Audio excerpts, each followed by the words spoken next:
محترم السلام علیکم. Shahbaz Mirza Ansari advocate high court federal شیئر کورٹ ملتان پاکستان سے آپ سے مخاطب ہوں. یہ خاتون ہے شہناز بی بی جہلم سے. انہوں نے ایک سوال کیا ہے، پہلے ان کا سوال سن لیتے ہیں پھر میں اس کا جواب دیتا ہوں. جی السلام علیکم وکیل صاحب، آپ کا یہ کلپ دیکھا بہت انفارمیٹو تھا، لیکن ابھی حق مہر میں ایک شک ہے، حق موجل اور حق موجل، اس کی بھی تفصیل سے عوام کو آگاہ کریں، اور خواتین اس میں اپنے لیے کس طرح سے نکاح میں حق مہر مقرر کریں اور اس کی کنڈیشن بھی لوگوں کو بتائیں، کیونکہ عوام میں اویئرنیس نہیں ہے. شکریہ. جی یہ جو شہناز کا سوال ہے وہ یہ ہے کہ جو حق مہر مؤجل اور موجل میں کیا فرق ہے، اور جب خواتین کا نکاح ہو تو ان کو اپنی شادی کے وقت جو ہے حق مہر کیا لکھوانا چاہیے اور کیسے لکھوانا چاہیے تاکہ فیوچر میں وہ کسی پیچیدگیوں کا شکار نہ ہو اور ان کو مستقبل میں حق مہر مل بھی سکے جب وہ عدالت میں جائیں. تو یہ اچھا سوال ہے.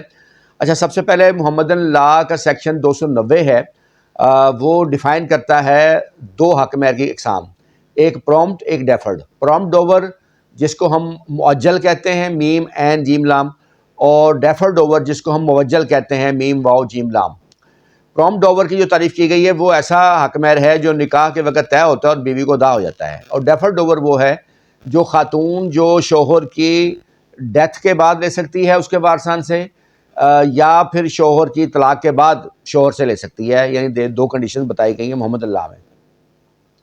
ایک اور قسم ہے حق مہر کی، وہ ہے عند الطلب جسے ہم اردو میں کہتے ہیں، وہ ہے ڈوور آن ڈیمانڈ، اور یہ سیکشن ہے 10 مسلم فیملی لاز آرڈیننس 1961.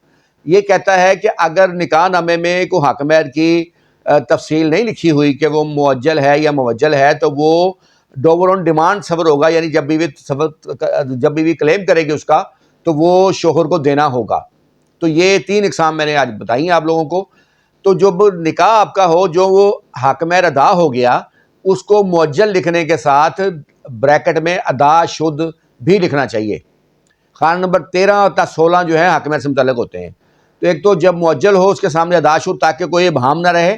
دوسرا جو حق مہر ڈیفرڈ اوور ہے، موجل حق مہر ہے، اگر وہ لکھا جاتا ہے تو وہ موجل لکھا جائے گا، لیکن کوشش کریں کہ ڈوور آن ڈیمانڈ لکھوائیں. عند الطلب جو حق مہر وہ لکھوائیں، وہ پھر بیوی جب بھی کلیم کرنا چاہے گی وہ کر سکتی ہے اور حق مہر شوہر سے لے سکتی ہے. ایک تو یہ بات اہم ہے.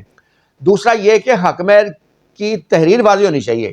مطلب جیسے اگر 5 مرلے کا مکان ہے لکھا ہوا تو وہ 5 مرلے کا مکان جو جہلم میں یا ملتان شہر میں یا بہاولپور میں، یہ ٹھیک نہیں ہوگا. آپ ایگزیکٹ لکھوائیں گے. اگر تو وہ جو حق مہر شوہر لکھ کے دے رہا ہے اس کی وہ جائیداد ہے، آلریڈی وہ مالک ہے اس جائیداد کا، پھر اس کا حوالہ پورا آئے گا کہ مکان نمبر فلاں، گلی نمبر فلاں، اور فلاں ڈاکومنٹ کے تحت شوہر جو ہے وہ مالک ہے اور وہ یہ حق مہر بیوی کو لکھ کے دے رہا ہے. اور اگر شوہر مالک نہیں ہے، اس نے فیوچر میں لے کر دینا ہے یا بنا کے دینا ہے، تب پھر ایگزیکٹ لوکیشن آنی چاہیے کہ وہ 5 مرلے کا مکان جو ہے کس کالونی میں ہوگا، کس بلاک میں ہوگا، کس شہر میں ہوگا، پوری تفصیل ہونی چاہیے. اور کیونکہ اکثر جو حق مہر ہوتے ہیں نا وہ پھر وہاں پہ لکھ دیتے ہیں جی 10 مرلے کا پلاٹ فلاں شہر، اور وہ شہر میں اب ملتان شہر جیسے مثال کے طور پہ، تو یہاں 10 مرلے کا جو پلاٹ ہے، اب یہاں 50,000 مرلہ بھی جگہ آپ کو مل سکتی ہے. شہر ملتان شمار ہوگا لیکن دیہاتی ایریے میں، اور یہاں پر آپ کو 25-30 لاکھ مرلہ بھی جگہ مل سکتی ہے. تو اس سے مسائل بن جاتے ہیں فیوچر میں جا کے. تو اس لیے ایک تو کوشش کریں حق مہر جو نہیں ملنا ابھی فیوچر میں لینا ہے، عند الطلب لکھوائیں ڈوور آن ڈیمانڈ، اور دوسرا اس کی ایگزیکٹ تفصیل لکھوانی چاہیے. شکریہ.